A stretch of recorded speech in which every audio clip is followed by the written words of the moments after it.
Hi friends, എല്ലാവർക്കും നമസ്കാരം. നമ്മുടെ രാജ്യത്തെ സംബന്ധിക്കുന്ന മറ്റൊരു പ്രധാനപ്പെട്ട ടോപ്പിക്കാണിത്. അതായത് ഇന്ത്യ പാകിസ്ഥാൻ റിലേഷൻ നമുക്കറിയാം, ഒരു കാലത്തും ശുഭകരമായിരുന്നില്ല, ഫ്രണ്ട്ലി ആയിരുന്നില്ല. ഇനി നമ്മൾ സമാധാനപരമായി മുൻപോട്ട് നീങ്ങാമെന്ന് വിചാരിച്ചു കഴിഞ്ഞാലും അതിനെ ഒത്തിരി തടസ്സങ്ങൾ സൃഷ്ടിക്കുന്ന, അല്ലെങ്കിൽ ആ പീസ് എഫേർട്സിനെ എല്ലാം അട്ടിമറിക്കുന്ന രീതിയിലുള്ള പ്രവർത്തനങ്ങളാണ് പാകിസ്ഥാൻ എന്ന് പറയുന്ന രാജ്യത്തിൻ്റെ പക്കൽ നിന്നും എപ്പോഴും ഉണ്ടാകുന്നത്. കാരണം അവർക്ക് ഇന്ത്യയും കാശ്മീരും വിട്ട് ഒരു പൊളിറ്റിക്സോ അല്ലെങ്കിൽ മിലിറ്ററി ഇൻ്റലിജൻസിൻ്റെ എസ്റ്റാബ്ലിഷ്മെൻറ്റ് നിലനിൽപ്പോ ഇല്ല. അവരുടെ രാജ്യത്തെ ജനങ്ങളെ പാകിസ്ഥാൻ ഗവൺമെൻറ്, സിവിലിയൻ ഗവൺമെൻറ് ആയാലും ശരി, പിന്നെ മിലിറ്ററി ഇൻ്റലിജൻസ് എസ്റ്റാബ്ലിഷ്മെൻ്റ് ആയാലും ശരി, അവരെ നിയന്ത്രിക്കുന്നതും കൺട്രോൾ ചെയ്യുന്നതും അവരെ സ്വാധീനിക്കുന്നതും ഇന്ത്യയും കാശ്മീരും എന്നുള്ള ആ ഒരു നറേറ്റീവ് ക്രിയേറ്റ് ചെയ്തുകൊണ്ടാണ്. അപ്പോൾ നമ്മൾ ചിരകാലമായിട്ട് ഫേസ് ചെയ്യുന്ന ഏറ്റവും വലിയൊരു പ്രശ്നം എന്ന് പറഞ്ഞു കഴിഞ്ഞാൽ പിന്നെ പാകിസ്ഥാൻ എന്നുള്ളതിനാണ്. പാകിസ്ഥാനിൽ നിന്നും നമ്മൾ നേരിട്ടുകൊണ്ടിരിക്കുന്ന പലതരത്തിലുള്ള ഫിക്ഷനുകൾ, അത് അതിർത്തിക്ക് അപ്പുറത്തു നിന്നാലും ശരി, നമ്മുടെ ഇന്ത്യക്കുള്ളിൽ തന്നെയുള്ള രാജ്യദ്രോഹ പ്രവർത്തനങ്ങളും വിഘടനവാദങ്ങളും നമ്മുടെ രാജ്യത്തെ പല രീതിയിലും അസ്ഥിരപ്പെടുത്താനൊക്കെയുള്ള അവരുടെ പ്രവർത്തനങ്ങൾ ദശാബ്ദങ്ങളായിട്ട്, പ്രത്യേകിച്ചൊരു 1980കളിന് ശേഷം, 50കളുടെ അവസാനം മുതലാണല്ലോ കാശ്മീരിലെ ഇൻസർജൻസി അല്ലെങ്കിൽ തീവ്രവാദ പ്രവർത്തനങ്ങൾ തുടങ്ങുന്നത്. അതിനുശേഷമാണ് പാകിസ്ഥാൻ ഇന്ത്യക്കെതിരെയുള്ള ആക്രമണം ഇത്ര വളരെ ശക്തമായിട്ട് അവർ ആരംഭിച്ചിട്ടുള്ളത്. അപ്പോൾ അതിനു മുമ്പ് നമുക്ക് ഇന്ത്യ പാകിസ്ഥാൻ ബോർഡർ ഇഷ്യൂസ് ഒക്കെ ഉണ്ടായിരുന്നു. പക്ഷേ കാശ്മീരിലെ ഈ വിഘടനവാദ പ്രവർത്തനങ്ങൾ അല്ലെങ്കിൽ തീവ്രവാദ പ്രവർത്തനങ്ങൾ അത്ര ഈ ശക്തി പ്രാപിച്ചിട്ടില്ല. അവർ 90കളുടെ, പ്രത്യേകിച്ച് സോവിയറ്റ് യൂണിയൻ്റെ പതനത്തിന് ശേഷം, അല്ലെങ്കിൽ സോവിയറ്റ് യൂണിയൻ ഇല്ലാതായതിനു ശേഷം, സോവിയറ്റ് യൂണിയനെതിരെ പടപൊരുതാൻ വേണ്ടി അവർ കൂട്ടിവെച്ചിരുന്ന മുജാഹിദീൻ തീവ്രവാദികളൊക്കെ തന്നെയാണ് പിന്നീട് അവർ കാശ്മീരിലേക്ക് തിരിച്ചുവിടുകയും കാശ്മീരിൽ ഇന്ത്യക്കെതിരെ ആക്രമണം അഴിച്ചുവിടുകയും അതുപോലെ തന്നെ രാജ്യത്തിൻ്റെ പല ഭാഗത്ത് തീവ്രവാദ പ്രവർത്തനങ്ങളൊക്കെ അവർ ചെയ്തുകൊണ്ടിരിക്കുന്നത്. പക്ഷേ ഇപ്പോൾ നമ്മൾ നേരിടുന്ന ഒരു പ്രശ്നം പാകിസ്ഥാൻ എന്നുള്ളത് മാത്രമല്ല, ചൈനയും പാകിസ്ഥാനും കൂടിയുള്ള ഒരു ലീതൽ കോമ്പിനേഷനാണ്. ലീതൽ കോമ്പിനേഷൻ തന്നെ ഇന്ത്യക്ക് വളരെ ബുദ്ധിമുട്ടുണ്ടാക്കുന്ന രീതിയിലുള്ളൊരു കോംബോയാണ് പാകിസ്ഥാൻ ചൈന കോമ്പിനേഷൻ എന്ന് പറഞ്ഞിട്ട്. അപ്പോൾ ഇവിടെ നമ്മളുടെ army chief general Upendra Dwivedi India today conclave 2025 ഏകദേശം ഈ പറഞ്ഞ മാസം തന്നെ ആദ്യ സമയത്ത് അദ്ദേഹം ഒരു ശക്തമായിട്ടുള്ള വാണിംഗ് പറഞ്ഞിട്ടുണ്ടായിരുന്നു. അതായത് പാകിസ്ഥാനും ചൈനയും തമ്മിൽ വർദ്ധിച്ചു വരുന്ന വളരെ ആഴത്തിൽ ഉള്ള അവരുടെ മിലിറ്ററി റിലേഷൻസ്, മിലിറ്ററി ടൈസ് ഇന്ത്യയെ സംബന്ധിച്ച് വളരെയധികം ആശങ്ക ഉണ്ടാക്കുന്നതാണ് എന്നുള്ള നമ്മുടെ ആർമി ചീഫ് തന്നെയാണ് പറഞ്ഞിരിക്കുന്നത്. അപ്പോൾ തീർച്ചയായിട്ടും അതിനെ നമുക്ക് ഒരിക്കലും തള്ളിക്കളയാൻ സാധിക്കത്തില്ല. ഇന്ത്യൻ ആർമിയുടെ ചീഫാണ് പറഞ്ഞിരിക്കുന്നത്. അപ്പം അത് എല്ലാ മേഖലകളിലും വളരെ പ്രകടമായിട്ടുള്ള, ശക്തമായിട്ടുള്ള, ഡീപ്പായിട്ടുള്ള ഈ Pakistan China ties, military ties, security ties, intelligence ties ബന്ധങ്ങളെല്ലാം തന്നെ വളരെ പ്രകടമാണ്, ശക്തമാണ് എന്നാണ് അദ്ദേഹം പറയുന്നത്. അപ്പോൾ അത് പിന്നെ പാകിസ്ഥാന് ഏറ്റവും പ്രധാനമായിട്ട് പാകിസ്ഥാൻ്റെ ഭൂരിഭാഗവും മിലിറ്ററി ഹാർഡ്വെയറുകളും അല്ലെങ്കിൽ ആയുധങ്ങളും നൽകുന്നത് ചൈനയാണ് എന്നുള്ളൊരു വസ്തുത കൂടെ ഇപ്പോൾ നിലനിൽക്കുന്നുണ്ട്.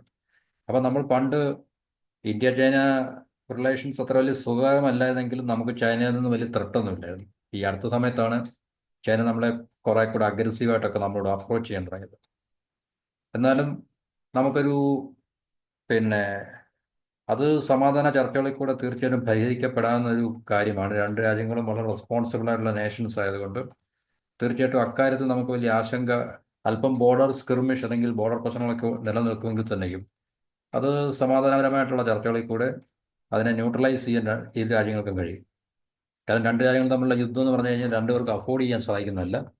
അതൊരു ഫുൾ ഫ്ലഡ്ജ് വാറിലേക്ക് പോയി കഴിഞ്ഞാൽ ഇന്ത്യക്കും ചൈനയ്ക്കും അത് ഉണ്ടാക്കി വെക്കുന്ന മാസീവായിട്ടുള്ള നഷ്ടങ്ങൾ ഇരു രാജ്യങ്ങൾക്കും അറിയാവുന്നുണ്ട്. എപ്പോഴും അവർ വളരെ മിനിമലായിട്ടുള്ള കോൺഫ്ലിക്റ്റിൽ മാത്രം ഒതുങ്ങി നിൽക്കാൻ താല്പര്യപ്പെടുകയോ അല്ലെങ്കിൽ അതുപോലെ ഉണ്ടാകാതിരിക്കാൻ അവർ രണ്ട് രാജ്യങ്ങളും ശ്രദ്ധിക്കുന്നുണ്ട്. പക്ഷേ നമ്മളിപ്പോൾ ഡോക്ലാമിലോ കണ്ട ചില വിഷയങ്ങൾ അത് എന്താണ് പറയുന്നത്, ദൗർഭാഗ്യകരമായിരുന്നു അത്. പക്ഷേ സോർട്ട് ഔട്ട് ചെയ്യപ്പെട്ടത്, അതിനെ എസ്കലേറ്റ് ചെയ്ത് വലിയൊരു വാറിലേക്ക് കൊണ്ടുപോകാൻ രണ്ട് രാജ്യങ്ങൾക്കും താല്പര്യമില്ലായിരുന്നു. അത് നമുക്ക് അക്കാര്യത്തിൽ നമുക്ക് രണ്ട് രാജ്യങ്ങളുടെയും ഈക്വൽ ആയിട്ടുള്ള റെസ്പോൺസിബിലിറ്റി ഉണ്ട്. പക്ഷേ നമുക്ക് പാകിസ്ഥാനെ ഡീൽ ചെയ്യുമ്പോൾ ഒരുപക്ഷെ നമുക്ക് ഇങ്ങനെയുള്ളൊരു ലിവറേജ് നമുക്ക് കിട്ടത്തില്ല. കാരണം അവരുമായിട്ട് സമാധാന ചർച്ചകളിൽ ഏർപ്പെടുവാനോ അല്ലെങ്കിൽ ഇതുപോലുള്ള സമാധാനങ്ങൾ ഉണ്ടാക്കുവാനോ ഒരിക്കലും സാധ്യമല്ല. കാരണം അത് വളരെ എൻ്റയർ ആയിട്ടുള്ള ഡിസ്പ്യൂട്ടഡ് ആയിട്ടുള്ളൊരു വലിയൊരു വിഷയമാണുള്ളത്. അപ്പം നേരത്തെ നമുക്ക് വൺ ഫ്രണ്ട് പാകിസ്ഥാനെ മാത്രം നമുക്ക് നേരിട്ടാൽ മതിയാണ്. പക്ഷേ ഇപ്പോൾ നമ്മൾ ടു ഫ്രണ്ട് വാറാണ് നമ്മൾ തീർച്ചയായിട്ടും. അത് രണ്ട് യുദ്ധമുഖങ്ങൾ നമുക്കെതിരെ തുറന്നിരിക്കുകയാണ്. ഒന്ന് ചൈന, ഒന്ന് പാകിസ്ഥാൻ, പിന്നെ അവർ രണ്ടും തമ്മിലുള്ള കോമ്പിനേഷൻ നോക്കാമല്ലോ.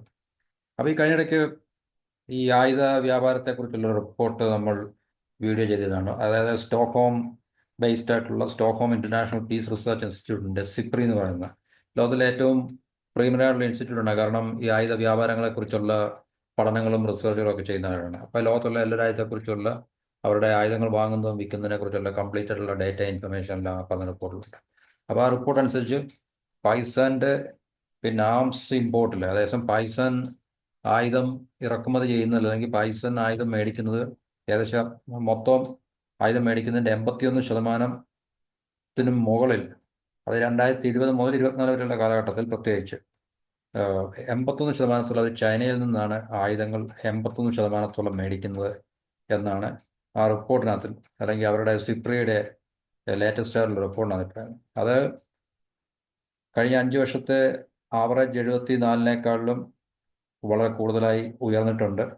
അപ്പോൾ അത് കാണിക്കുന്നത് ചൈനയ്ക്ക് പാകിസ്ഥാൻ്റെ മുകളിലുള്ള സ്വാധീനവും അല്ലെങ്കിൽ എത്രത്തോളം പിന്നെ എന്താ പറയുന്നത്, അവർക്ക് പാകിസ്ഥാനെ അവരുടെ ചൊൽപ്പടിയിൽ കൊണ്ടുവരാൻ സാധിച്ചിട്ടുണ്ട് എന്നുള്ളൊരു വസ്തുത കൂടെ ആ റിപ്പോർട്ടിൻ്റെ അടിസ്ഥാനത്തിൽ നമുക്ക് മനസ്സിലാക്കാൻ സാധിക്കും. അപ്പോൾ കഴിഞ്ഞ 1-2 ആഴ്ചയ്ക്ക് മുമ്പാണ് പാകിസ്ഥാന് ചൈനയിൽ നിന്ന് ഒരു ഹാങ് ഓവർ ക്ലാസ് സബ്മറൈൻ ലഭിച്ചത്. അതൊരു അഡ്വാൻസ് വെസലാണ്. അതിനകത്തിൽ വളരെ അഡ്വാൻസ് ആയിട്ടുള്ള വെപ്പണറിയും അല്ലെങ്കിൽ സെൻസസും ഒക്കെ ഉണ്ട്. അതൊരു ആം സ്റ്റീലിനപ്പുറം തന്നെ അത് കാണിക്കുന്നതെന്ന് പറഞ്ഞു കഴിഞ്ഞാൽ, കാരണം ചൈനയെ നമ്മൾ നേരത്തെ റിപ്പോർട്ട് ചെയ്തിട്ടുള്ളതാണ് അല്ലെങ്കിൽ വീഡിയോ ചെയ്തിട്ടുള്ളതാണ്, ബംഗ്ലാദേശിൻ്റെയും പാകിസ്ഥാൻ്റെയും നേവൽ ഫോഴ്സിനെ മോഡേണൈസ് ചെയ്യുന്ന ഒരു പ്രക്രിയയിലാണ് ചൈന എന്ന് പറഞ്ഞു കഴിഞ്ഞാൽ. അപ്പോൾ അത് ശരിക്കും പറഞ്ഞാൽ എന്തുദ്ദേശത്തോടെയാണെന്ന് ചോദിച്ചു കഴിഞ്ഞാൽ, പ്രത്യേകിച്ച് ഇന്ത്യൻ ഓഷ്യനിൽ, അറേബ്യൻ ഓഷ്യനിലുള്ള ഇന്ത്യയുടെ സ്വാധീനത്തെ പിന്നെ കൗണ്ടർ ചെയ്യുക അല്ലെങ്കിൽ ന്യൂട്രലൈസ് ചെയ്യുക എന്നുള്ളൊരു പ്രത്യേക ഉദ്ദേശത്തോടുകൂടിയാണ്. ഇന്ത്യൻ ഓഷ്യനിൽ ഇന്ത്യക്കാണ് ശരിക്കും പറഞ്ഞാൽ ഇപ്പോൾ ട്രഡീഷണലി ഡോമിനൻസ് ഉള്ളത്, അല്ലെങ്കിൽ മേൽക്കൈയുള്ളത്, മുൻകൈയുള്ളത്. അപ്പോൾ അതിനെ ഇല്ലാതാക്കുക എന്ന ഉദ്ദേശത്തോടുകൂടി തന്നെ ഒരു സൈഡിൽ പാകിസ്ഥാനും മറു സൈഡിൽ ബംഗ്ലാദേശും, ഈ രണ്ട് രാജ്യങ്ങളുടെയും നേവൽ ഫോഴ്സിനെ ചൈന വളരെ മാസീവായിട്ട് അല്ലെങ്കിൽ ആക്റ്റീവായിട്ട് അവർ മോഡേണൈസ് ചെയ്യുന്നുണ്ട്. അപ്പോൾ അതിൻ്റെ ഭാഗമായിട്ടാണ് ഈ പറഞ്ഞ പാകിസ്ഥാനും ബംഗ്ലാദേശിനും ഒക്കെ അവരുടെ സബ്മറൈൻ ഫോഴ്സിനെയൊക്കെ അവർ എൻഹാൻസ് ചെയ്യുന്നതും അല്ലെങ്കിൽ കൂടുതൽ ശക്തിപ്പെടുത്തുന്നുണ്ട്. അപ്പോൾ ഈ പറഞ്ഞ വർദ്ധിച്ചു വരുന്ന പാകിസ്ഥാൻ ചൈന ബന്ധങ്ങൾ, മിലിറ്ററി ബന്ധങ്ങൾ, ഇക്കണോമിക് റിലേഷൻസ് ഒരു ഭാഗത്ത്, ഈ പറഞ്ഞ മിലിറ്ററി ടൈസ് അല്ലെങ്കിൽ ഈ ഡിഫൻസ് പ്രതിരോധപരമായിട്ടുള്ള അവരുടെ ബന്ധങ്ങൾ അല്ലെങ്കിൽ കൂട്ടായ്മ എന്ന് പറഞ്ഞാൽ ഇന്ത്യയെ സംബന്ധിച്ച് വളരെയധികം ആശങ്ക ഉണ്ടാക്കുന്നുണ്ട്. അപ്പോൾ ഇന്ത്യ ലഡാക്കിലെ 2020 ബോർഡർ സ്റ്റാൻഡ് ഓഫ് കഴിഞ്ഞ് ഇന്ത്യയും ചൈനയൊക്കെ ഏകദേശം സമാധാനത്തിൻ്റെ ഒരു ചർച്ചകളൊക്കെ നടന്നുകൊണ്ടിരിക്കുകയാണ്. ഏകദേശം ആ ഇഷ്യൂസൊക്കെ പിന്നെ നമ്മൾ സോർട്ട് ഔട്ട് ചെയ്തുകൊണ്ട് വരികയാണ്. പക്ഷേ എന്നാലും ബൈജിങ്ങിൻ്റെ ഭാഗത്തുനിന്ന് പാകിസ്ഥാന് ഇങ്ങനെ ആയുധം കൊടുക്കുന്ന ഒരു സംഭവം അത് ഒരിക്കലും കുറഞ്ഞിട്ടില്ല. പക്ഷേ അത് ഇന്ത്യക്ക് വലിയൊരു പിന്നെ ഇന്ത്യക്ക് പ്രതിഷേധിക്കാൻ പറ്റത്തില്ല. കാരണം ഇപ്പോൾ അമേരിക്കയുടെ ഒക്കെ ആണെങ്കിൽ നമുക്ക് മറ്റേതെങ്കിലും രാജ്യത്ത് നമുക്ക് നമ്മുടെ കംപ്ലൈൻറ്റ് അറിയിക്കാം. പക്ഷേ ചൈനയുടെ അടുത്ത് പോയിട്ട് നമുക്കൊരിക്കലും നിങ്ങൾ പാകിസ്ഥാൻ ആയുധം കൊടുക്കുന്നത് പിന്നെ കുറയ്ക്കണം, അല്ലെങ്കിൽ അത് ഞങ്ങൾക്ക് ആശങ്ക ഉണ്ടാക്കുന്നതാണെന്ന് നമുക്ക് ചൈനയുടെ അടുത്ത് പോയി പറയാൻ പറ്റത്തില്ല. മറ്റു രാജ്യങ്ങളുടെ മുമ്പിലൊക്കെ നമുക്ക് ഡിപ്ലോമാറ്റിക് ആയിട്ടുള്ള നോട്ടുകൾ കൊടുത്തോ അല്ലെങ്കിൽ അതുപോലൊക്കെ നമുക്ക് നമ്മുടെ ആശങ്ക അറിയിക്കാൻ സാധിക്കും. പക്ഷേ ചൈനയായിട്ട് നമുക്കിങ്ങനൊരു ചാനൽ ഓഫ് കമ്മ്യൂണിക്കേഷൻ ഇല്ല. അപ്പോൾ അത് നമുക്ക് വളരെയധികം ഭീഷണി ഉണ്ടാക്കുന്നതും ആശങ്ക ഉണ്ടാക്കുന്നതുമായിട്ടുള്ളൊരു വിഷയമാണത്. കാരണം പാകിസ്ഥാൻ രാജ്യം ഇപ്പോൾ കുത്തുവാളെടുത്ത് ഇരിക്കുകയാണെങ്കിൽ തന്നെയും, പക്ഷേ അവരുടെ മിലിറ്ററിയുടെ ഫോഴ്സ് അവർ ശരിക്കും പറഞ്ഞാൽ അതിനെ സജ്ജമാക്കി വെക്കുവാൻ, ഇപ്പോഴൊരു മിലിറ്ററി സ്റ്റേറ്റായിട്ട് തന്നെ അതിനെ സജ്ജമാക്കി വെക്കുവാൻ അവർ വളരെ ശ്രദ്ധാലുക്കളാണ്. കാരണം ഇന്ത്യ എന്ന് പറയുന്ന രാജ്യം ഇപ്പുറത്തുള്ളത് കൊണ്ടും ഇന്ത്യ വളർന്നു വരുന്ന ശക്തിയായതുകൊണ്ടും ഇന്ത്യയുടെയും ഡിഫൻസിൻ്റെ മോഡേണൈസേഷൻ ഒക്കെ നടക്കുന്നതുകൊണ്ടും പാകിസ്ഥാന് തീർച്ചയായിട്ടും അക്കാര്യത്തിൽ വളരെ ശ്രദ്ധ ചെലുത്തേണ്ടതുണ്ട്. അവരതുകൊണ്ട് ചൈനയിൽ നിന്നും ഏറ്റവും അത്യാധുനികമായിട്ടുള്ള ആയുധങ്ങളെല്ലാം വാങ്ങി അവരുടെ മോഡേണൈസേഷൻ പ്രോഗ്രാമുമായിട്ട് അവർ മുന്നോട്ട് പോകുന്നുണ്ട്. അപ്പോൾ ഇന്ത്യക്ക് ബംഗ്ലാദേശ്, പാകിസ്ഥാൻ മാത്രമല്ല, ബംഗ്ലാദേശിൽ തലവേദനയാണ്. കാരണം ബംഗ്ലാദേശിലും ചൈനയുടെ ശക്തമായിട്ടുള്ള അല്ലെങ്കിൽ വളരെ ആഴത്തിലുള്ള സ്വാധീനമുണ്ട്. ബംഗ്ലാദേശും ചൈനയിൽ നിന്നും വളരെ നല്ല തോതിൽ മിലിറ്ററി ഹാർഡ്വെയർസ് അല്ലെങ്കിൽ ആയുധങ്ങളും പിന്നെ ഡിഫൻസ് എക്യുപ്മെന്റ്സും ഒക്കെ വാങ്ങിക്കുന്നുണ്ട്. അവരുടെ നേവൽ ഫോഴ്സിനെയും ഒക്കെ തന്നെ പിന്നെ എന്താണ് പറയുന്നത്, മോഡേണൈസ് ചെയ്യുന്നതിൽ ചൈന വളരെ അധികം ആക്റ്റീവായിട്ടുണ്ട്. അപ്പം അത് നിലനിൽക്കുമ്പോൾ തന്നെയാണ് നമുക്കറിയാം ഷെയ്ഖ് ഹസീനയുടെ അവിടുത്തെ ഭരണമാറ്റവും അല്ലെങ്കിൽ അവരെ അവിടുന്ന് ഭരണത്തിൽ നിന്ന് റിമൂവ് ചെയ്തൊക്കെ. അപ്പോൾ ISIയുടെ ഇൻവോൾവ്മെൻറ്റും ഒക്കെ അതിനകത്തിൽ വളരെയധികം ഉണ്ടായിരുന്നു എന്നുള്ള കാര്യം ഇന്ത്യ ആശങ്കപ്പെടുത്തുന്നതാണ്. കാരണം ഇതുപോലുള്ള അയൽ രാജ്യങ്ങൾ ഇതുപോലുള്ള അട്ടിമറികൾ നടത്തി ഇന്ത്യക്ക് പ്രതികൂലമായിട്ടുള്ള ഭരണ സംവിധാനങ്ങൾ കൊണ്ടുവരികയും ചൈനയ്ക്ക് അവിടെ കൂടുതൽ സ്വാധീനം ഉണ്ടാക്കാനുള്ളൊരു വഴി തുറന്നു കൊടുക്കുകയൊക്കെ ചെയ്തു കഴിഞ്ഞാൽ അത് ഇന്ത്യക്ക് ഏറ്റവും കൂടുതൽ സെക്യൂരിറ്റിയുടെ, ഇന്ത്യൻ സെക്യൂരിറ്റിയുടെ, നാഷണൽ സെക്യൂരിറ്റിക്ക് വളരെയധികം ഭീഷണി ഉണ്ടാക്കുന്ന ഒരു കാര്യമായതുകൊണ്ട് ഇതുപോലുള്ള മാറ്റങ്ങൾ വളരെ ആശങ്ക ഉണർത്തുന്ന ഒരു കാര്യമാണെന്നാണ് നമ്മളുടെ ആർമി ചീഫ് പറയുന്നത്. അപ്പോൾ ഈ സ്റ്റോക്ക്ഹോം ബേസ്ഡ് ആയിട്ടുള്ള ഇൻസ്റ്റിറ്റ്യൂട്ടിൻ്റെ റിപ്പോർട്ട് അനുസരിച്ച് 81% മേളിൽ ചൈനയാണ് പാകിസ്ഥാൻ ആയുധം കൊടുക്കുന്നത്. കാരണം ഇപ്പോൾ പടിഞ്ഞാറൻ രാജ്യങ്ങളിൽ നിന്ന്, പ്രത്യേകിച്ച് അമേരിക്കയിൽ നിന്ന് പാകിസ്ഥാൻ ആയുധങ്ങൾ ലഭിക്കുന്നത് വളരെ കുറഞ്ഞിട്ടുണ്ട്. കാരണം ഈ പാകിസ്ഥാൻ്റെ ന്യൂക്ലിയർ പ്രോഗ്രാം, അതുപോലെ തന്നെ അവരുടെ ഈ തീവ്രവാദ പ്രവർത്തനങ്ങളിൽ അമേരിക്കയോട് കാര്യമായിട്ട് സഹകരിക്കുന്നില്ല എന്നൊക്കെ പറഞ്ഞിട്ട് ഈ അമേരിക്ക ഈ പറഞ്ഞ ഒരു അവർക്കുള്ള ഹെൽപ്പുകൾ അല്ലെങ്കിൽ സപ്പോർട്ടൊക്കെ വെട്ടിക്കുറച്ചിട്ടുണ്ട്. പ്രത്യേകിച്ച് 90s ശേഷം കാര്യമായിട്ട് അതിനകത്തിലൊക്കെ ഒത്തിരി ഗണ്യമായിട്ടുള്ള കുറവുകൾ വന്നിട്ടുണ്ട്. അപ്പോൾ അമേരിക്കയുടെ ഫോക്കസും ഇൻട്രസ്റ്റും ഒക്കെ ഇന്ത്യയോടൊപ്പം ചേർന്ന് പ്രവർത്തിക്കാനും അല്ലെങ്കിൽ ഇന്ത്യ അമേരിക്കൻ തമ്മിൽ ഇപ്പം തന്ത്രപരമായിട്ടുള്ള പ്രതിരോധപരമായിട്ടുള്ള പിന്നെ സഖ്യം കൂടുതൽ ശക്തിപ്പെടുത്തിക്കൊണ്ടിരിക്കുന്ന ഈ ഒരു സാഹചര്യത്തിൽ പടിഞ്ഞാറൻ രാജ്യങ്ങളിൽ നിന്ന് ആയുധങ്ങൾ പാകിസ്ഥാന് കിട്ടുന്നത് വളരെ കുറവായിട്ടുണ്ട്. അപ്പം അത് ആ വാക്വം അല്ലെങ്കിൽ ആ ഒരു ഗ്യാപ്പ് മുതലെടുത്താണ് ചൈന ഒരുപക്ഷെ ആ ഒരു പിന്നെ പാകിസ്ഥാൻ്റെ ആവശ്യത്തെ മീറ്റ് ചെയ്ത് വന്നത്. അപ്പോൾ ഇന്ത്യ പടിഞ്ഞാറൻ രാജ്യങ്ങളിൽ നിന്ന്, അമേരിക്ക, ഫ്രാൻസ്, ഇസ്രായേൽ ഇതുപോലുള്ള രാജ്യങ്ങളിൽ നിന്നും ആയുധങ്ങൾ വാങ്ങുന്നത് കൂടിയിട്ടുമുണ്ട്. റഷ്യയിൽ നിന്നും നമ്മൾ ആയുധങ്ങൾ പരമ്പരാഗതമായിട്ട് ഏറ്റവും കൂടുതൽ വാങ്ങിച്ചുകൊണ്ടിരിക്കുന്ന ഒരു രാജ്യമാണ്. അപ്പം കഴിഞ്ഞ കുറേ കാലമായിട്ട് അതിൽ ഗണ്യമായിട്ടുള്ള കുറവുകൾ വന്നിട്ടുണ്ട്. പക്ഷേ അമേരിക്ക, ഫ്രാൻസ്, ഇസ്രായേൽ, ഈ പറഞ്ഞ ഇസ്രായേലിൽ നമ്മൾ വ്യാപകമായിട്ടില്ല, വളരെ ലിമിറ്റഡ് ആയിട്ടുള്ള ആയുധങ്ങളേ ഉള്ളൂ. പക്ഷേ ഫൈറ്റർ അല്ലെങ്കിൽ അതുപോലുള്ള ഹെലികോപ്റ്റേഴ്സ്, അതുപോലുള്ള ലേറ്റസ്റ്റ് മോഡേൺ വെപ്പൺസ് ഒക്കെ അമേരിക്കയിൽ നിന്നും ഫ്രാൻസിൽ നിന്നും ഒക്കെ നമ്മൾ വാങ്ങിക്കുന്നത് കൂടിയിട്ടുണ്ട്. അപ്പം ഇന്ത്യ അങ്ങനെ ഒരു ശരിക്കും പറഞ്ഞ ഒരു പിന്നെ സെക്യൂരിറ്റി, നമ്മുടെ സുരക്ഷ ശരിക്കും പറഞ്ഞ ഒരു ഭീഷണിയാണ്. നമുക്ക് ഈ പറഞ്ഞ ചൈന നമ്മളെ വളഞ്ഞ് പിന്നെ അവരുടെ സ്വാധീനം വളരെ വർദ്ധിപ്പിച്ചുകൊണ്ടിരിക്കുന്ന ഒരു കാലഘട്ടത്തിൽ കൂടെയാണ് നമ്മൾ പോകുന്നതെന്നാണ് നമ്മളുടെ ആർമി ചീഫ് പറയുന്നത്. ഇന്ത്യയും പക്ഷേ നമ്മുടെ ഡിഫൻസ് സ്പെൻഡിങ് കൂട്ടുകയും ഡിഫൻസ് ബജറ്റ് കൂട്ടുകയും അതുപോലെ നമ്മുടെ മിലിറ്ററിയെ കൂടുതൽ സജ്ജമാക്കിക്കൊണ്ടിരിക്കുകയാണ്. അമേരിക്ക പോലുള്ള രാജ്യങ്ങളുമായിട്ട് നമ്മൾ കൂടുതൽ സുരക്ഷാ കാര്യങ്ങളിലൊക്കെ ബന്ധങ്ങളും നമ്മൾ വർദ്ധിപ്പിച്ചുകൊണ്ടിരിക്കുകയാണ്. അതല്ലാതെ നമുക്ക് മറ്റു മാർഗങ്ങളൊന്നുമില്ല. കാരണം നമുക്ക് ഒറ്റയ്ക്ക് ഇത് ഹാൻഡിൽ ചെയ്യാൻ പറ്റാത്തൊരവസ്ഥയിലേക്ക് മാറിക്കഴിഞ്ഞു. അപ്പം കഴിഞ്ഞ 5 വർഷക്കാലമായിട്ട് പാകിസ്ഥാൻ ഏകദേശം ചൈനയുടെ ആംസ് എക്സ്പോർട്ടിൽ 63% പാകിസ്ഥാൻ അബ്സോർബ് ചെയ്ത് കഴിഞ്ഞു എന്നാണ് റിപ്പോർട്ടുകൾ പറയുന്നത്. ഏകദേശം $5.28 ബില്യൺ, അതായത് 45,300 കോടി രൂപയുടെയോളം ആയുധങ്ങൾ പാകിസ്ഥാൻ കഴിഞ്ഞ 5 വർഷം മേടിച്ചിട്ടുണ്ട് എന്ന് റിപ്പോർട്ടുകൾ പറയുന്നുണ്ട്. അപ്പം അതിനകത്തിൽ വളരെ പിന്നെ അഡ്വാൻസ്ഡ് ആയിട്ടുള്ള വെപ്പൺസ് എല്ലാം ഉണ്ട്. Long range reconnaissance drones, guided missiles, frigates, അതുപോലെ തന്നെ ബാറ്റിൽ ടാങ്ക്സ്, ഫൈറ്റർ ജെറ്റ്സ്, J-10C എന്ന് പറയുന്ന ഫൈറ്റർ ജെറ്റ്സ്, അതുപോലെ തന്നെ പാകിസ്ഥാൻ്റെ മിലിറ്ററി മോഡേണൈസേഷൻ്റെ എല്ലാ ക്രിട്ടിക്കൽ അസറ്റ്സും അല്ലെങ്കിൽ ആയുധങ്ങളും വെപ്പൺസും എല്ലാം ചൈനയിൽ നിന്ന് അവർ അക്വയർ ചെയ്യുന്നുണ്ട്. അപ്പം ചൈനയുടെ J-10CE ഫൈറ്റർ, അതുപോലെ HQ-9 മിസൈൽ ഡിഫൻസ് സിസ്റ്റം എന്നൊക്കെ പറയുന്നത് വളരെ അഡ്വാൻസ്ഡ് ആയിട്ടുള്ള വെപ്പൺ തന്നെയാണ്. അപ്പം ലോക ആയുധ വ്യാപാര മാർക്കറ്റിൽ അവർ തീർച്ചയായിട്ടും മുൻപന്തിയിലേക്ക് വന്നുകൊണ്ടിരിക്കുകയാണ്. പക്ഷേ 4ാം സ്ഥാനത്താണ് അവർ. പിന്നെ സംതിങ് ആണല്ലോ അവരുടെ ഷെയർ എന്ന് പറഞ്ഞില്ല. ഫ്രാൻസ്, അമേരിക്ക, ഫ്രാൻസ്, റഷ്യ ഇതുപോലുള്ള രാജ്യങ്ങളാണ് ഇപ്പോൾ മുമ്പിൽ. അതിന് തൊട്ട് പിന്നിൽ ചൈനയുണ്ട് ആംസ് വ്യാപാരത്തിൽ ഏറ്റവും കൂടുതൽ എക്സ്പോർട്ട് ചെയ്യുന്ന കാര്യത്തിൽ.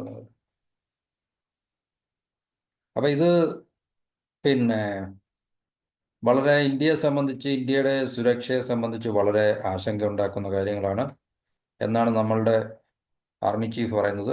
അതുപോലെ തന്നെ പാകിസ്ഥാനും ചൈനയും തമ്മിലുള്ള സാമ്പത്തിക ബന്ധങ്ങൾ, ചൈന പാകിസ്ഥാൻ ഇക്കണോമിക് കോറിഡോർ വഴി പിന്നെ വളരെ ശക്തമായിക്കൊണ്ടിരിക്കുകയാണ്. അപ്പം ഇതെല്ലാം പാകിസ്ഥാൻ്റെ ഒരു സ്വതന്ത്ര പിന്നെ ആയിട്ടുള്ള നിലപാടിനെ, എന്നുവെച്ചാൽ സ്വന്തമായിട്ട് അവർക്ക് തീരുമാനങ്ങൾ എടുക്കാൻ കഴിയുന്നുണ്ടോ, ചൈനയെ വർദ്ധിച്ചിരുന്ന സ്വാധീനവും പാകിസ്ഥാൻ അവരുടെ ഒരു കോളനിയായി മാറിയിട്ടുണ്ടോ എന്നൊക്കെയുള്ള ചർച്ചകൾ നമ്മൾ കേൾക്കുന്നുണ്ട്. തീർച്ചയായിട്ടും പാകിസ്ഥാൻ ചൈനയുടെ ഒരു കോളനിയായി മാറിയിട്ടുണ്ട്.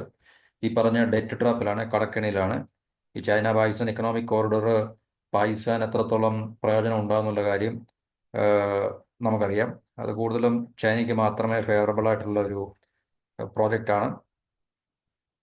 മറ്റ് ലോകരാജ്യങ്ങളുമായിട്ട് പാകിസ്ഥാന് പിന്നെ കൂട്ടുകൂടാനും അല്ലെങ്കിൽ സ്വതന്ത്രമായി ഇടപെടാനുമുള്ള അവരുടെ കഴിവിനെ ശരിക്കും പറഞ്ഞാൽ ചൈന റെസ്ട്രിക്റ്റ് ചെയ്ത് വെച്ചിരിക്കുകയാണ്. അപ്പം പാകിസ്ഥാൻ ഇപ്പോൾ ചൈനയുടെ ഒരു പ്രോക്സി പോലാണ് വർദ്ധിക്കുന്നത്. കാരണം ചൈന എന്ത് പറയുന്നു അത് ചെയ്യുക എന്നുള്ളത്, എന്ന് വെച്ചാൽ നമ്മളെ ഇല്ല ഗുണ്ടാപ്പണിയാണ് പാകിസ്ഥാൻ ചെയ്യുന്നത്. ചൈന എന്ത് പറയുന്നു, ചൈനയുടെ ലക്ഷ്യം എന്താണോ അത് നിറവേറ്റാൻ വേണ്ടി പാകിസ്ഥാനെ ഒരു പ്രോക്സിയായിട്ട് ഉപയോഗിക്കുന്നു എന്നുള്ളൊരു തരത്തിലേക്ക് പാകിസ്ഥാൻ്റെ അവസ്ഥ മാറിയിട്ടുണ്ട്. അപ്പോൾ അങ്ങനെയുള്ള പല വിഷയങ്ങൾ ഇപ്പോൾ നിലനിൽക്കുന്നുണ്ട്. ഇന്ത്യയെ സംബന്ധിച്ച് ഇന്ത്യക്കാണ് ഇത് ഏറ്റവും കൂടുതൽ പിന്നെ പ്രശ്നം ഉണ്ടാക്കുന്നത്. കാരണം നമുക്കറിയാം, ഈ കാശ്മീർ ഇഷ്യൂ ഒരിക്കലും ഇപ്പോഴത്തെ നിലനിൽക്കുന്ന സാഹചര്യത്തിൽ നിന്നും അത് സോൾവ് ചെയ്യാൻ സാധിക്കത്തില്ല. അപ്പം നമുക്ക് മധ്യ ഏഷ്യയിലേക്കും മിഡിൽ ഈസ്റ്റിലേക്കും നമുക്ക് ലാൻഡ് മാർഗം പോകാനുള്ള വഴികളെല്ലാം അവിടെ കൊണ്ട് എണ്ണ അടഞ്ഞിരിക്കുകയാണ്. അപ്പോൾ ഇന്ത്യയുടെ വളർച്ചയ്ക്ക് വലിയൊരു വിഘാതം സൃഷ്ടിക്കുന്ന ഒരു കാരണമാണ് അത് ഞാൻ കഴിഞ്ഞ വീഡിയോയിൽ പറഞ്ഞിട്ടുണ്ടായിരുന്നു. അപ്പോൾ പാകിസ്ഥാനായിട്ടുള്ള ബന്ധങ്ങൾ എന്താണ് പറയുന്നത്, നോർമലൈസ് ചെയ്യാതെ ഒരിക്കലും നമുക്ക് ഈ പറഞ്ഞ പ്രശ്നങ്ങൾ പരിഹരിക്കുവാൻ സാധിക്കത്തില്ല.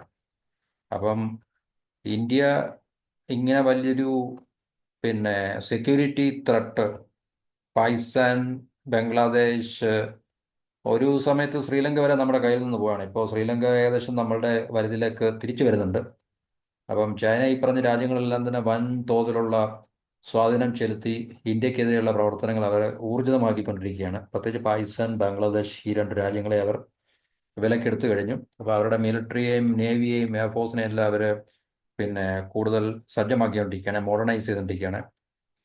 അപ്പോൾ അത് ഇന്ത്യയെ സംബന്ധിച്ച് വളരെ ഗുരുതരമായിട്ടുള്ളൊരു പ്രശ്നം സൃഷ്ടിക്കുന്ന ഏർപ്പാടായതുകൊണ്ട് ഇന്ത്യക്ക് വളരെ ശക്തമായ രീതിയിൽ പടിഞ്ഞാറൻ രാജ്യങ്ങളുമായിട്ടുള്ള ബന്ധങ്ങൾ ശക്തിപ്പെടുത്തി, റഷ്യയുമായിട്ട് കൂടുതൽ ബന്ധം ശക്തിപ്പെടുത്തി, ഏറ്റവും അത്യാധുനികമായിട്ടുള്ള ആയുധങ്ങൾ വാങ്ങി നമ്മുടെ മിലിറ്ററിയെയും കൂടുതൽ സജ്ജമാക്കുക, മോഡേണൈസ് ചെയ്യുക എന്നുള്ള ഒറ്റ പോംവഴി മാത്രമേ ഉള്ളൂ നമ്മളുടെ മുമ്പിൽ നിന്നത്.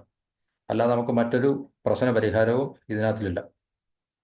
അമേരിക്ക എന്ന രാജ്യത്തോടും ഫ്രാൻസ്, ഇസ്രായേല്, റഷ്യ, ഈ പറഞ്ഞ രാജ്യങ്ങളെല്ലാം തന്നെ കൂടുതൽ നമ്മൾ ഡീപ്പായിട്ടുള്ള റിലേഷൻസ് ഉണ്ടാക്കിയെടുക്കുക. അവരിൽ നിന്ന് നമുക്ക് നമ്മളുടെ പിന്നെ ആഭ്യന്തരമായിട്ടുള്ള മിലിറ്ററി മാനുഫാക്ചറിങ്ങും പ്രൊഡക്ഷനും കൂടുതൽ ശക്തമാക്കുക. കൂടുതൽ അഡ്വാൻസ്ഡ് ആയിട്ടുള്ള ടെക്നോളജി ഉപയോഗിച്ചുള്ള ആയുധങ്ങൾ നമ്മൾ സ്വയം നിർമ്മിക്കുക. അത് നിർമ്മിക്കാൻ കാലതാമസം എടുക്കുന്നത് വരെ നമുക്ക് ഈ പറഞ്ഞ രാജ്യങ്ങളിൽ നമ്മളത് വാങ്ങിച്ച് നമ്മളുടെ മിലിറ്ററിയെ മോഡേണൈസ് ചെയ്ത് ഏത് സമയത്തും ഉണ്ടാകാൻ സാധ്യതയുള്ള ഈ ടു ഫ്രണ്ട് വാറിൽ പാകിസ്ഥാൻ ചൈന കോമ്പിനേഷൻ നമുക്ക് ഉണ്ടാകാൻ സാധ്യതയുള്ള ആക്രമണങ്ങളെ നമുക്ക് പ്രതിരോധിക്കുവാൻ നമ്മളെ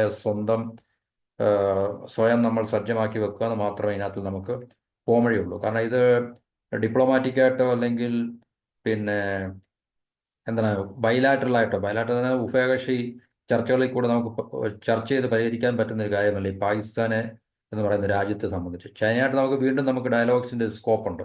പക്ഷേ പാകിസ്ഥാനുമായിട്ട് നമുക്ക് അങ്ങനെയുള്ള സ്കോപ്പ് ഇപ്പോഴും നിലനിൽക്കുന്നില്ല. പ്രത്യേകിച്ച് അവരുടെ നൊട്ടോറിയസ് ആയിട്ടുള്ള ISI ഒക്കെ നിലനിൽക്കുന്നിടത്തോളം കാലം ഒരിക്കലും അവർ ഇന്ത്യക്കെതിരെയുള്ള ശത്രുത നിർത്തലാക്കുകയോ അല്ലെങ്കിൽ അത് ഫിനിഷ് ചെയ്യുകയോ ചെയ്യുമെന്ന് തോന്നുന്നില്ല. അപ്പോൾ അത് നമ്മൾ മനസ്സിലാക്കി നമ്മൾ മുമ്പോട്ട് പോയി കഴിഞ്ഞാൽ മാത്രമേ നമുക്ക് നമ്മളുടെ പിന്നെ എന്താണ് പറയുന്നത് നാഷണൽ സെക്യൂരിറ്റിയെ നമുക്ക് തീർച്ചയായിട്ടും പരിരക്ഷിക്കാൻ സാധിക്കത്തുള്ളൂ എന്ന വലിയൊരു പ്രശ്നമാണ് നമ്മളിപ്പോൾ ഫേസ് ചെയ്യുന്നത്. അപ്പോൾ ചൈനയുടെ ഈ വലിയ രീതിയിലുള്ള ഈ മുന്നേറ്റം അല്ലെങ്കിൽ സ്വാധീന വലയം ഇന്ത്യക്കും അതുപോലെ തന്നെ അമേരിക്കയ്ക്കും ഒക്കെ തന്നെ വലിയ ഒരു തലവേദന ആശങ്ക ഉണ്ടാക്കുന്ന കാര്യങ്ങളാണ്, പ്രത്യേകിച്ച് ഇന്ത്യക്ക്. അപ്പോൾ ഇന്ത്യൻ ഓഷനിൽ നമ്മൾ നേരിടുന്ന ഭീഷണി ഇപ്പോൾ വളരെ കൂടുതലാണ്. അപ്പോൾ അതുകൊണ്ട് നമുക്ക് നമ്മുടെ നേവൽ അസറ്റിലൊക്കെ കൂടുതൽ ഇൻവെസ്റ്റ് ചെയ്യുക, അതുപോലെ തന്നെ അമേരിക്ക, ജപ്പാൻ മുതലായിട്ടുള്ള രാജ്യങ്ങളുമായിട്ട് കൂടുതൽ ശക്തമായിട്ടുള്ള ഡീപ്പായിട്ടുള്ള ഈ മാരിടൈം റിലേഷൻസ്, മറ്റ് പ്രതിരോധ മേഖലയിലുള്ള റിലേഷൻസ് ഒക്കെ വളരെ ശക്തമാക്കി ഈ ഭീഷണിയെ നമുക്ക് നേരിട്ടേ മതിയാകും. അല്ലെങ്കിൽ തീർച്ചയായിട്ടും ഈ പറഞ്ഞ ചൈന പാകിസ്ഥാൻ കോംബോ നമ്മളെ വളഞ്ഞ് നമ്മളുടെ സ്വാധീനത്തെ അവർക്ക് ന്യൂട്രലൈസ് ചെയ്യാൻ സാധിക്കും എന്നുള്ള കാര്യത്തിൽ സംശയമൊന്നുമില്ല. അപ്പോൾ ഇത് നമ്മളുടെ രാജ്യം നേരിടുന്ന വലിയൊരു ഭീഷണിയാണ്, ആശങ്കയല്ല. ഇത് ശരിക്കും പറഞ്ഞാൽ ഒരു റിയൽ ത്രെട്ടാണ് ശരിക്കും പറഞ്ഞു കഴിഞ്ഞാൽ. ആ റിയൽ ത്രെട്ട് നമുക്ക് ഇപ്പോൾ കഴിഞ്ഞ കുറേ മാസങ്ങൾക്ക് മുമ്പ് നമ്മൾ ബാംഗ്ലാദേശിലുണ്ടായ സംഭവത്തോടുകൂടി നമുക്കത് മനസ്സിലായി. കാരണം എത്രത്തോളം നമ്മളുടെ രാജ്യത്തിന് ഭീഷണിയാകുന്ന തരത്തിലാണ് ഈ രാജ്യങ്ങൾ അയൽ രാജ്യങ്ങളിൽ അവരുടെ സ്വാധീനം ചെലുത്തുന്നത് എന്നുള്ളത്. കാരണം തീരെ തകർന്നടിഞ്ഞിരിക്കുന്ന പാകിസ്ഥാന് ഇത്രയൊക്കെ കാണിക്കാമെങ്കിൽ തീർച്ചയായിട്ടും ശക്തി പ്രാപിച്ചു കഴിഞ്ഞാൽ അവർക്ക് ഏത് രീതിയിലുള്ള സമ്മർദ്ദം ഇന്ത്യക്ക് മുകളിൽ ചെലുത്താൻ സാധിക്കും എന്നുള്ള കാര്യം നമുക്ക് വളരെ കഴിഞ്ഞ കാലങ്ങളിൽ നിന്ന് തന്നെ നമുക്ക് വളരെ മനസ്സിലാക്കാം. അപ്പോൾ അത് തീർച്ചയായിട്ടും ഇന്ത്യ പരമാവധി പാകിസ്ഥാനെ ഡീസ്റ്റെബിലൈസ് ചെയ്യാൻ ശ്രമിച്ചുകൊണ്ടിരിക്കുക എന്നുള്ള കാര്യത്തിൽ നമ്മൾ പിന്നോട്ട് മാറരുത്. അതുകൊണ്ട് ഇന്ത്യക്കും തീർച്ചയായിട്ടും ഒരു എന്താണ് പറയുന്നത്, നമുക്ക് വളരെ ലാഘവത്തോടുകൂടി തന്നെ അല്ലെങ്കിൽ ഇതിനെ ലളിതവൽക്കരിച്ചിട്ട് നമുക്ക് ഒരിക്കലും മുന്നോട്ട് പോകാൻ സാധിക്കത്തില്ല. പക്ഷേ നമ്മളുടെ ഭരണകൂടങ്ങൾ വളരെ ശ്രദ്ധ ചെലുത്തുന്നുണ്ട്. അവർ വേണ്ട മേഖലകളിൽ വേണ്ട കാര്യങ്ങളിൽ കാര്യമായിട്ടുള്ള ഫോക്കസും ഇൻവെസ്റ്റ്മെൻറ്റും നടത്തുന്നുണ്ട് എന്നുള്ളതാണ് നമ്മുടെ ഒരു പ്രതീക്ഷ. അപ്പോൾ ഇതാണ് നമ്മൾ രാജ്യം നേരിടുന്ന ഏറ്റവും വലിയൊരു സുരക്ഷാ ഭീഷണി ഇപ്പോൾ നിലനിൽക്കുന്നത്. അത് വളരെ കുറച്ച് കാണാൻ നമുക്ക് സാധിക്കത്തില്ല. വളരെ വർദ്ധിച്ച തോതിലുള്ള ഒരു സെക്യൂരിറ്റി ത്രെട്ട് തന്നെയാണ് നമ്മൾ ചൈനയുടെയും പാകിസ്ഥാൻ്റെയും ബംഗ്ലാദേശിൻ്റെയും ഒരു കോമ്പിനേഷൻ നിന്ന് നമുക്ക് നേരിട്ടുകൊണ്ടിരിക്കുന്നത്. അപ്പോൾ ഇത്രയാണ് നമുക്ക് ഈ റിപ്പോർട്ടിൽ അല്ലെങ്കിൽ ഈ ഒരു ടോപ്പിക്കിനെ കുറിച്ച് സംസാരിക്കാനുള്ളത്. അപ്പോൾ മറ്റൊരു പ്രധാന ടോപ്പിക് നമുക്ക് അടുത്ത വീഡിയോയിൽ സംസാരിക്കാം. Till then, good bye, have A wonderful day.